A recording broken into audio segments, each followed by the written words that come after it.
Hello, welcome everyone. We have such an exciting, hi Merlin. Hello. Oh, it's so good to be with you. How are you? I'm doing great. It's great to be here. Good. Well, before we jump in, we have so much to dive into. I thought Into the Mystic was an appropriate song to guide us into the next 30 minutes together. And as we let everyone roll in, I'll just go through a couple quick logistics and we'll jump right into it.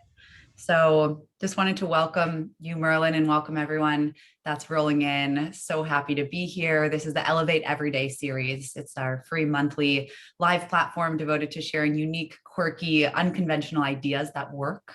And we bring experts across the wellness field to share their expertise from meditation, sustainability, holistic chefs, authors, like Merlin here today, and so many more. And so, these are always recorded. We'll upload them to YouTube after the event. So if you have to jump off early, don't worry, we'll send you a recording tomorrow. And as a thank you for being here, we made a discount code for you. It's Merlin, Merlin. You can use that at forsigmatic.com for 10% off your next order. And we'll send this all in an email as well. So don't worry about taking notes real quick. We also added a new subtitle feature. So if anyone needs that today, you can click live transcript at the bottom of your screen and then select view full transcript. So you can, visually see the words as well.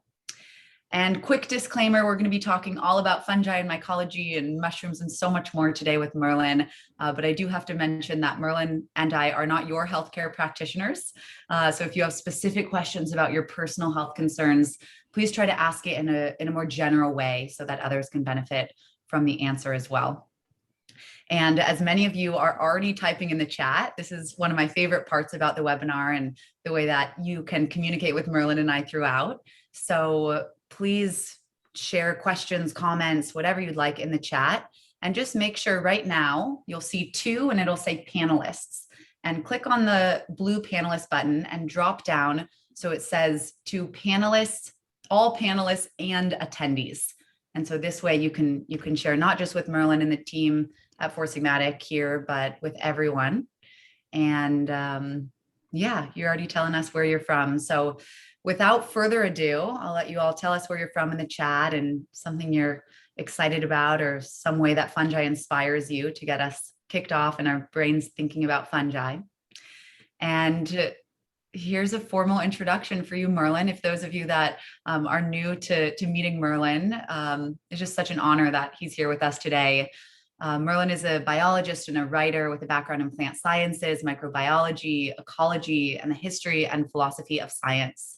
He received a PhD in tropical ecology from Cambridge University for his work on underground fungal networks in tropical forests in Panama, where he was a pre-doctoral research fellow of the Smithsonian Tropical Research Institute. Merlin's research ranges from fungal biology to the history of Amazonian ethnobotany to the relationship between sound and form in resonant systems. A keen brewer and fermenter, he is fascinated by the relationships that arise between humans and more than human organisms. He's a musician and performs on the piano and the accordion, and Entangled Life is his first book. So welcome, Merlin. Thank you. What did I miss? Was that a thorough synopsis? You have so much to you. Sounds good to me, yeah. So for Sigmatic, we talk a lot about mushrooms, right? But you say in the beginning of your book, mushrooms are just a fraction of the fungi kingdom. And I'd love to just start by you helping us zoom out to really explain this massively diverse fungal kingdom and what makes you so passionate about it. Yes, so mushrooms are just a very small part of fungal life in the big picture of things. The best estimates suggest that there's about between 2 and 3 million species of fungi in the world, only about 8-10% of which we've described. And of the fungi that we've described, maybe 150,000 species or so, only about 30,000, 20 to 30,000 produce mushrooms. And even the ones that produce mushrooms only produce mushrooms part of the time. And so, although mushrooms are the part of fungal life that intrude into our experience most readily.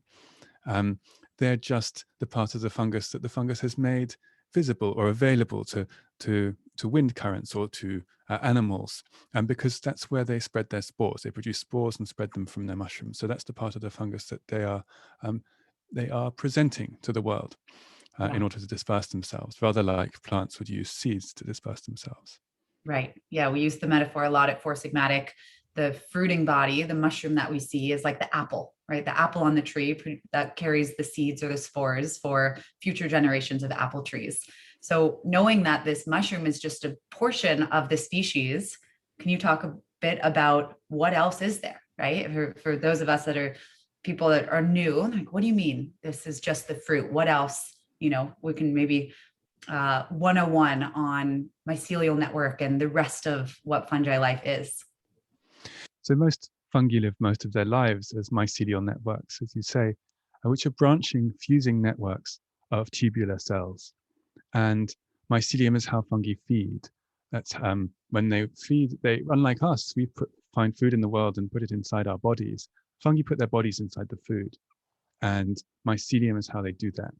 And it allows them to do that because it's a highly branched structure with a lot of surface area, which means that they're able to absorb very readily their surroundings. So the aim of mycelium, if you like, is to maximize its contact with its surroundings, to maximize the ability that it has to absorb, to digest and absorb its surroundings into its body. Yeah, and this is one of the things I find so fascinating when we talk about our similarities with fungi, is this ability to need an external source of food, right? So let's talk, like you mentioned, I love that way of fungi are bathing in a bath of potential nutrients, but very different than the plant kingdom, right? Where plants take in sunlight and photosynthesize and create sugars to survive.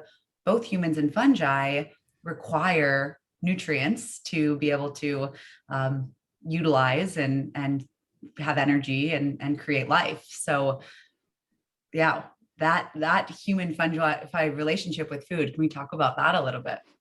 For sure, yes. So plants are photosynthetic, and that's photosynthesis is the process by which plants eat the carbon dioxide and light, and and they form carbon compounds, which are their source of energy, like sugars, for example, or lipids, fats, and these then allow the plant to transfer energy around their body and to break it down and to go about their metabolic processes.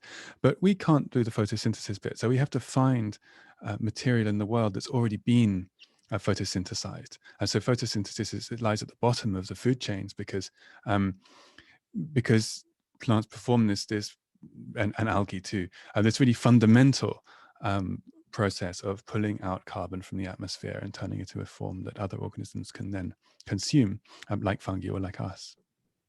Yeah, that reminds me of the piece of your book and you mentioned algae. And I find as an herbalist, so often we praise the plants and we forget the ancestral relationship that fungi played in bringing our plants to earth. And part of, both our goals today is just to inspire people about the fascinating world of fungi and the history. And you say, how fungi make our worlds, right? That's part of the title of Entangled Life. So what's this relationship with algae and how did fungi make our worlds? What do you mean by that? I think there are lots of ways that we can think about them having made the world. But so algae, yeah, so we think about plants as being the photosynthetic organisms of the planet, but they're not alone. There are algae that live in fresh waters, algae that live in salt waters like seaweeds.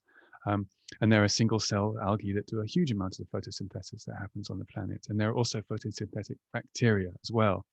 So photosynthesis isn't a special plant talent, although it is a huge talent, of course. But the ancestors of plants were algae. So land plants evolved from water-dwelling algae, freshwater algae. And these algae lived their lives when they were in the water in a kind of nutrient broth. They could photosynthesize, but they needed other nutrients like nitrogen and phosphorus. And these nutrients they could just absorb from their surroundings. And when they started washing up onto the shores of lakes and rivers, and this transition began into land. And they were faced with a whole set of new challenges. It was very easy to dry up when you're outside the water, if you're used to being in the water, of course.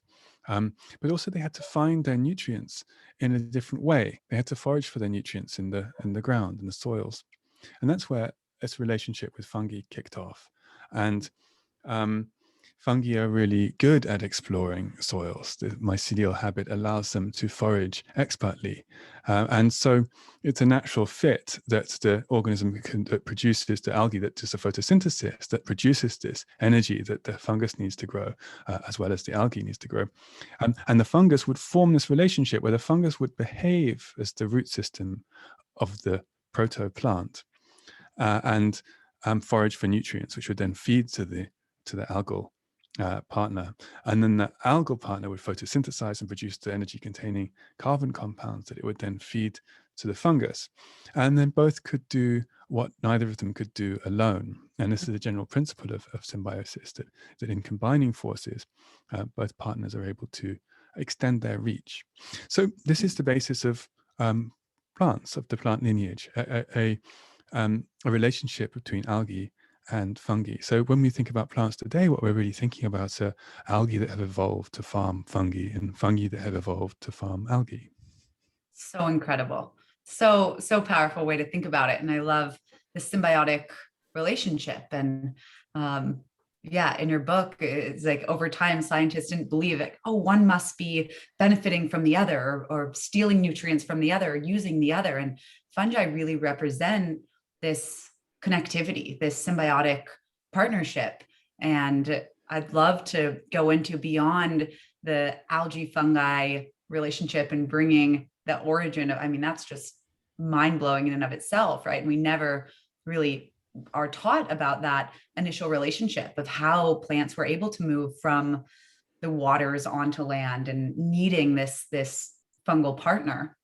And what can you tell us about this symbiotic relationship? You know, the fungi teaching us about connectivity and mutual benefit. You know, that it's such a theme we hear within the world of fungi. Mm-hmm. So this early relationship between algae and fungi that gave rise to the lineage of land plants is still around in the form of what's called mycorrhizal relationships. So almost all land plants today still depend on fungi that live in their roots and that forage in the soil and find nutrients which they exchange with the plant for energy-containing carbon compounds. And so this really does underpin all life on land to this very day. And important to say, though, that this relationship is very flexible. You know, there's lots of different ways of being a fungus. There's lots of different ways of entering into a mycorrhizal relationship. Mm-hmm. And the relationship between a given plant and a given fungus can flip over time. And the fungus might take more than it gives at one point, and the plant might take more than it gives at another point. These relationships are not just in a fixed state of equal mutual benefit. There's some sense in which the exchange is negotiated between the partners depending on what's going on around them. And because these networks become really complex when you have more than one plant, more than one fungus, it's not just a one-to-one exchange. And how these organisms are able to juggle these sophisticated trading relationships going on all fronts, with different organisms, you know, with different needs and evolutionary histories and characteristics. And this is a really big question for researchers right now, looking into how this all works. So it's important to flesh this out. Yeah. So the symbiosis itself just means living together, and stretched along the pole of symbiotic possibilities. There's at one end, there's mutualism, which is where both partners benefit, and at the other end, there's parasitism, where one partner benefits at the expense of the other.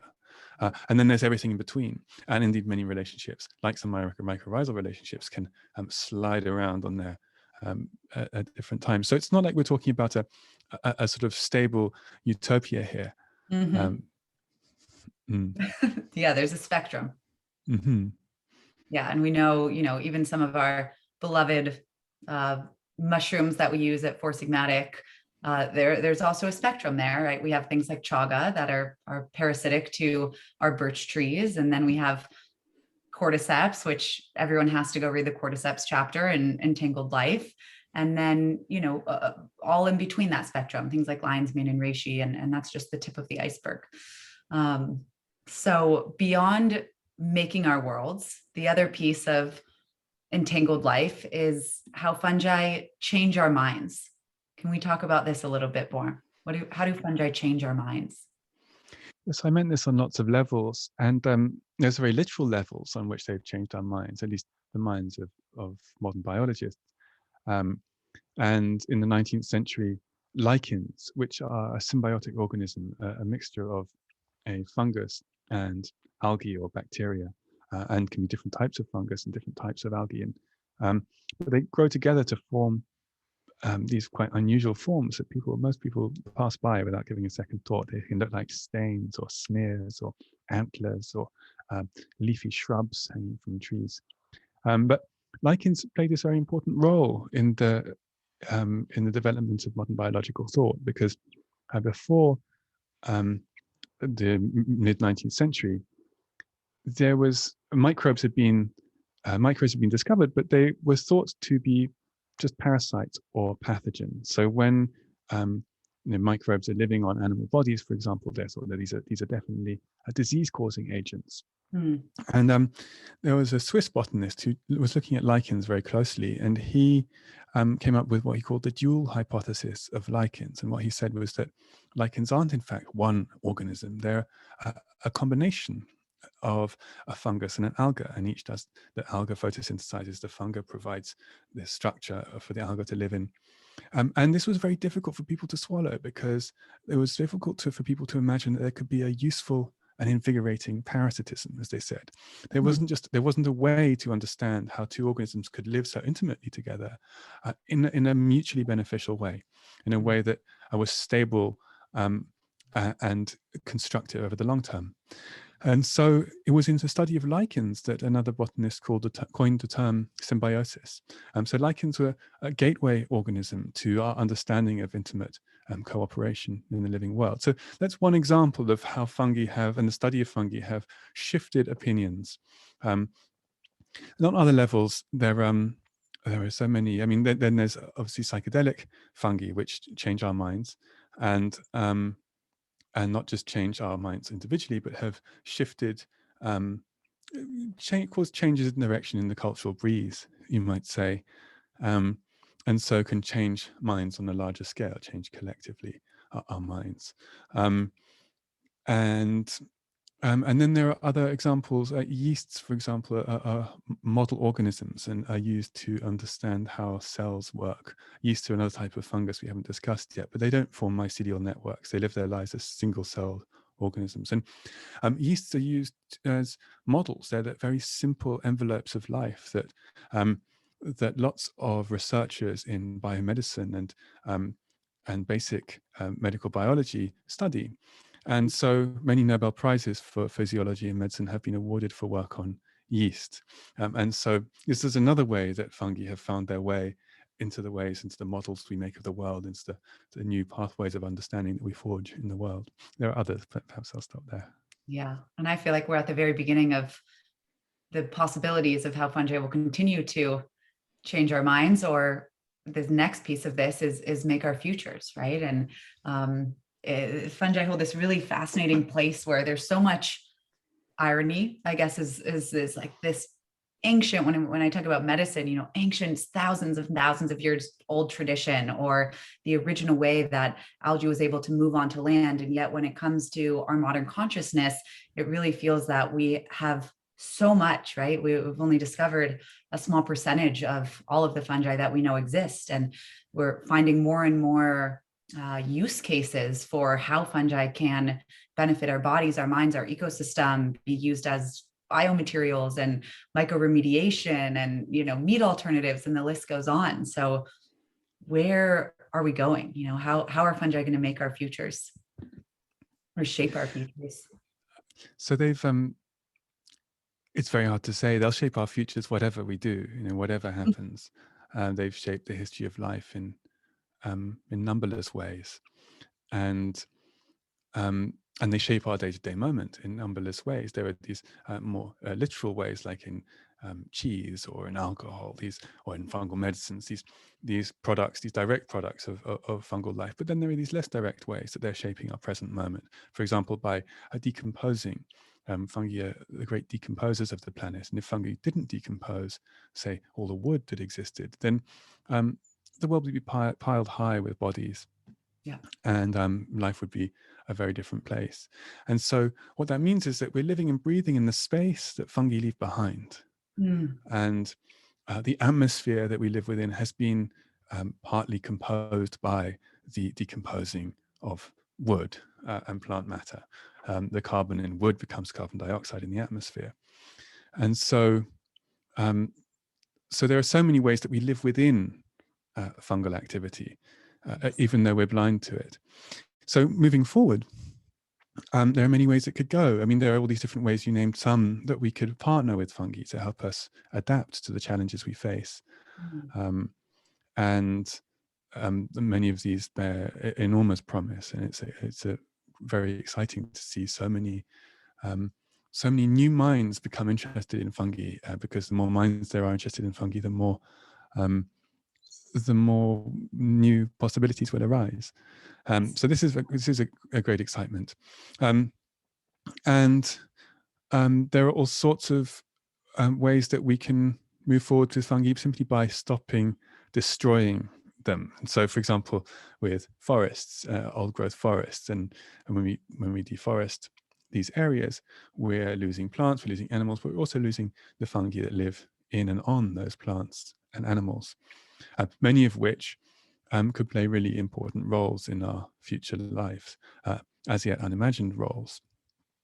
And so, and agriculture, when we're in industrial agriculture, which is causing a lot of damage, on many fronts, one of the ways it's causing damage is by destroying the life in the soil. And the life in the soil is essential for all the plants that grow in that soil, and indeed for us who live on the plants that then grow in that soil. So a lot of what happens with fungi will depend on our ability to stop interfering in this way. And another side of what will happen with us and fungi will be more active. How do we actively enter into new relationships with fungi? So I think it will be a mixture of these two things. That the absence of our disruption and our proactive involvement in forging new paths. Yeah, fully aligned with that. Really powerful. I had chills. And just this piece about soil health and protection and really rebuilding. My initial entrance and passion around fungi came from large scale industrial composting and creating repurposed compost out of food waste. And I wonder if there's some tactical ways. I think all of us here want to take a next step into being part of the fungal way forward and protecting, whether it's ecosystems or being a part of rebuilding soil health or drinking mushroom coffee and that being the gateway to learning about the world of fungi. What ways, from your perspective, what advice do you have? How can people start protecting, connecting to the world of fungi? There are so many ways, and it will depend on who's doing the connecting and what they like to do to connect. But a few examples.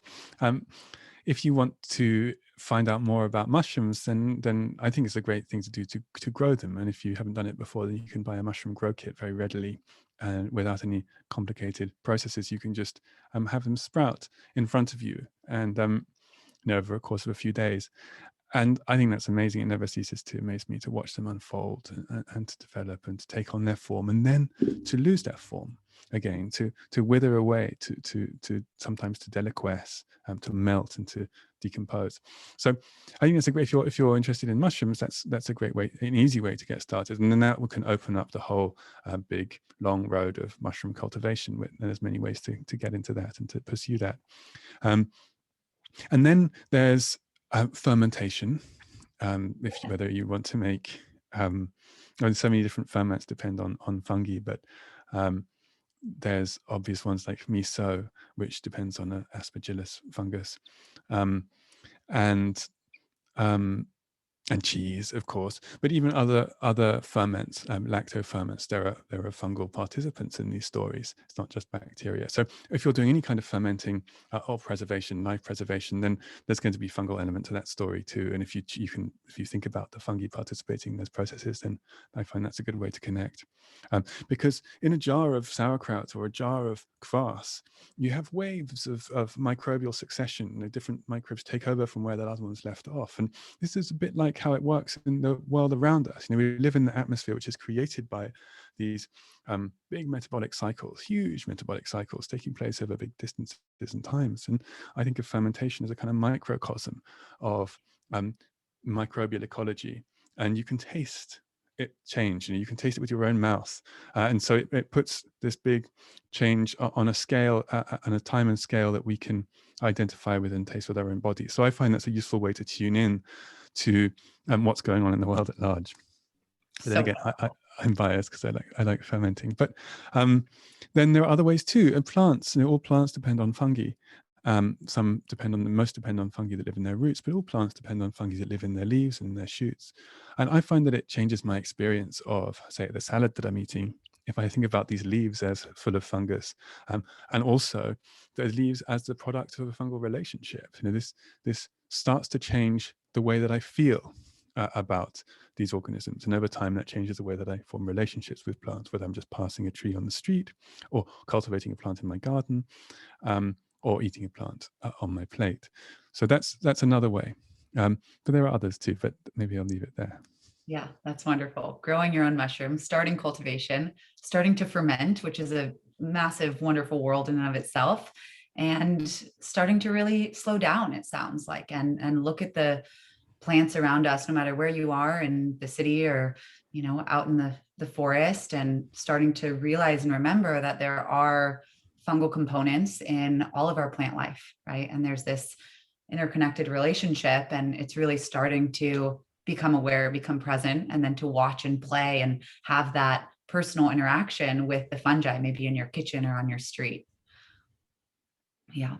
Oh, there's so many more questions that I want to ask you, but I want to just see if there's anything else that you really want to leave in sort of an awesome type of a, ending for people. And then maybe we'll open it up for one or two questions from the audience.